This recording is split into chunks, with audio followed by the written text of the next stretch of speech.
to the distinguished representative of Armenia to introduce an address by the head of government.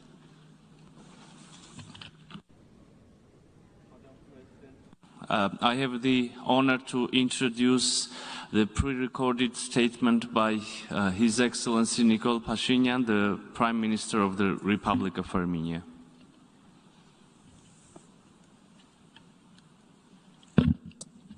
Գլխավոր ասամբլեայի մեծարգո նախագահ Տիկնակ եւ պարոնայք, ուրախ եմ հերթական անգամ ուղերձով հանդես գալ միավորված ազգերի կազմակերպության գլխավոր ասամբլեայի նստաշրջանին։ Կցանկանայի նախ շնորհավորել պարոն Աբդուլլա Շահիդին գլխավոր ասամբլեայի նախագահի պաշտոնում ընտրվելու, ինչպես եւ պարոն Անտոնիո Գուտերեշին ՄԱԿ-ի գլխավոր քարտուղարի պաշտոնում վերընտրվելու առիթով։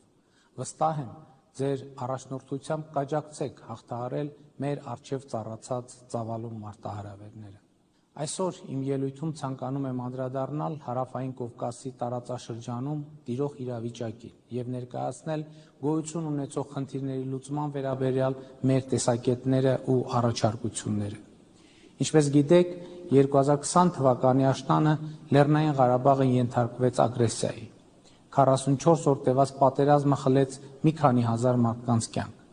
Լեռնային Ղարաբաղի տասնյակ հազարավոր բնակիչներ տեղահանվեցին։ Ագրեսիան ուղեկցվում էր ադրբեջանական զինված ուժերի կողմից միջազգային նորմերի բազմաթիվ կոպիտ խախտումներով, այդ թվում քաղաքացիական բնակչության եւ կենսական ենթակառուցվածքների դիտավորյալ թիրախավորմամբ, ռազմագերիների եւ քաղաքացիական պատանդների արտադատական մահապատիժներով, նրանց նկատմամբ իրականացված խոշտանգումներով եւ բազմաթիվ այլ փաստագրված հանցագործություններով։ Այս գործողությունների հետևանքով Լեռնային Ղարաբաղի այն հատվածներում, որոնք հայտնվել են Ադրբեջանի վերահսկողության ներքո, հայ ժողովուրդը ենթարկվել է ամբողջական էթնիկ զտման։ Ցավոք, միջազգային հանրությունը այս դեպքում եւս չկարողացավ կանխարգելել զանգվածային ոճրագործությունները։ Այսօր որևէ հայ չի ապրում եւ գործնականում չի կարող ապրել Ադրբեջանի վերահսկողության տակ գտնվող տարածքներում։ Ռուսաստանի Դաշնության միջնորդական ջանքերի շնորհիվ հնարավոր եղավ կանգնեցնել արյունահեղությունը։ Նոյեմբերի 9-ին ստորագրվեց հրադադարի վերաբերյալ եռակողմ հայտարարություն։ Լեռնային Ղարաբաղում տեղակայվեցին Ռուսաստանի Դաշնության խաղաղապահ ուժեր, որոնք այսօր հանդիսանում են այնտեղ կայունության եւ անվտանգության ապահովման երաշխիքը։ Հարգելի գործընկերներ, մեկ ամիս առաջ Հայաստանի Հանրապետության Ազգային ժողովում հաստատվեց կառավարության 2021-2026 թվականների գործունեության ծրագիրը, որտեղ առանցքային դրույթներից մեկը մեր երկրի եւ տարածաշրջանի համար խաղաղ զարգացման դարաշրջան բացելն է։ Ընդ որում 2021 թվականի հունիսի 20-ին կայացած արտահերթ խորհրդարանական ընտրությունների արդյունքում Հայաստանի ժողովուրդը մեր կառավարությանը մանդատ տվեց այս առանցքային նպատակի ուղղությամբ շարժվելու համար։ Կարևոր է ընդգծել, որ մեր կառավարությունը այդ կարևորագույն մանդատը ստացավ այնպիսի ընտրություններում, որոնք անցկացվեցին երկրում ստեղծված ներքաղաքական ճգնաժամը հաղթահարելու համար։ 2018 թվականին Հայաստանում տեղի ունեցած ոչ բռնի թավշյա ժողովրդական հեղափոխությունից հետո սա մեր երկրում տեղի ունեցած երկրորդ ընտրություններն էին եւ երկու ընտրություններն էլ միջազգային դիտորդների կողմից գնահատվեցին որպես մրցակցային, թափանցիկ եւ ժողովրդավարական չափանիշներին համապատասխանող։ Եվ ուրեմն ինչպես ենք մենք պատրաստվում իրականացնել մեր երկրի ու տարածաշրջանի համար խաղաղ զարգացման դարաշրջան բացելու նպատակը։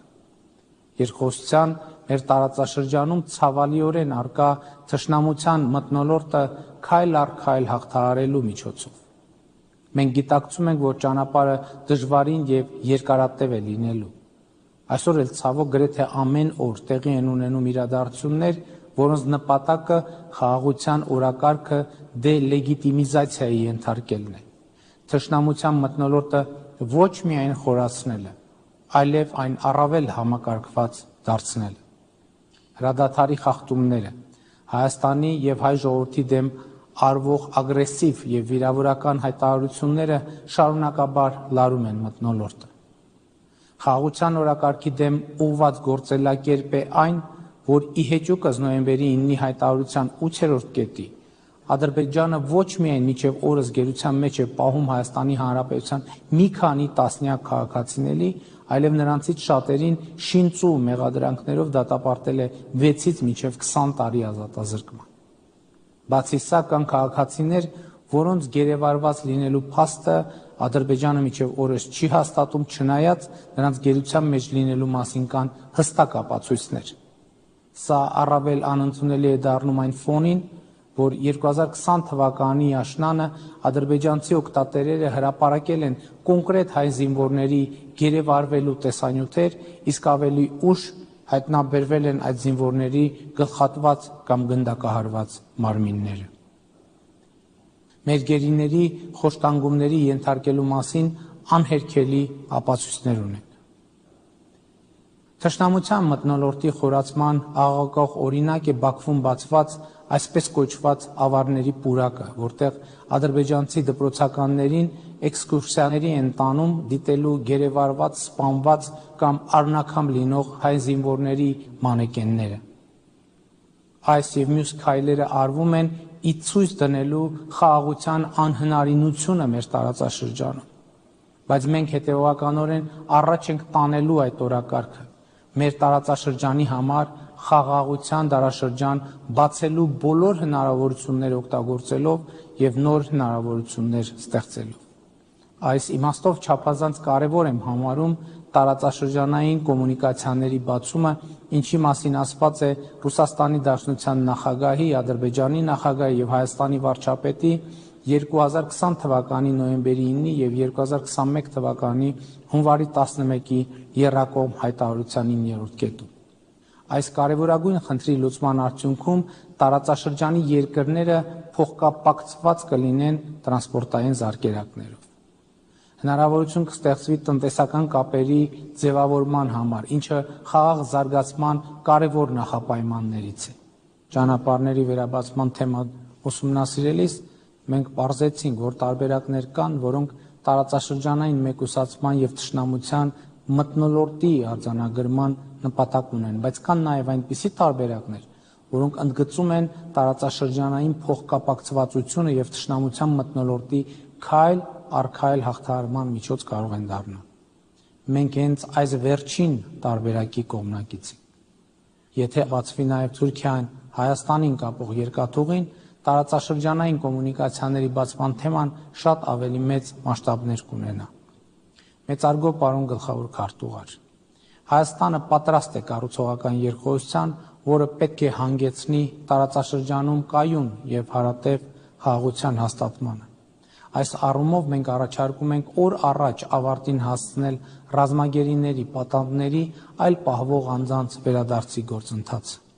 Անհրաժեշտ է նաև վերսկսել Լեռնային Ղարաբաղի հակամարտության կարգավորման խաղաղ գործընթացը ԵԱՀԿ Մինսկի խմբի համանախագահության հովանու ներքո։ Աներկբա է, որ ուժի կիրառման միջոցով ստեղծված իրավիճակը միջազգային իրավունքի տեսանկյունից չի կարող լեգիտիմություն ստանալ։ Արցախի ժողովրդի ինքնորոշման իրավունքը չի կարող կասեցվել ուժի կիրառման միջոցով եւ հակամարտությունը չի կարող լուծված համարվել ուժի կիրառման արդյունքում։ Լեռնային Ղարաբաղի հակամարտությունը սպասում է իր արդարացի կարգավորմանը։ Դա են փաստում նաև համանախագահող պետությունների հայտարարությունները, որոնք ընդգծում են հայտնի սկզբունքների հիման վրա բանակցային գործընթացը վերսկսելու անհրաժեշտությունը։ Գտնում ենք նաև, որ համանախագահների միջնորդությամբ իրականացվող շփումները կողմերին հնարավորություն կտան գտնել ընդհանուր եզրեր եւ ասպարեզ բացել բազմաթիվ կնճռոտ հարցերի պատասխանները գտնելու համար։ Հաջորդը հայ-ադրբեջանական սահմանի սահմանագծման ու սահմանազատման հարցն է։ Ցավով պետք է արձանագրեմ, որ դժվար է պատկերացնել սահմանագծման գործընթացը այն պայմաններում, երբ գրեթե ամենօրյա պարբերականությամբ հայ-ադրբեջանական սահմանին հնչում են կրակոցներ եւ տեղի են ունենում տարաբնույթ սադրանքներ, այն պայմաններում, երբ Ադրբեջանի զինված ուժերի ստորաբաժանումները սույն թվականի մայիսի 12-ին Սոտ Խոզնավար հատվածում ներխուժել են Հայաստանի Հանրապետության ինքնիշխան տարածք։ այս իրավիճակից դուրս գալու համար մենք առաջարկել ենք հետևյալ գործողությունները։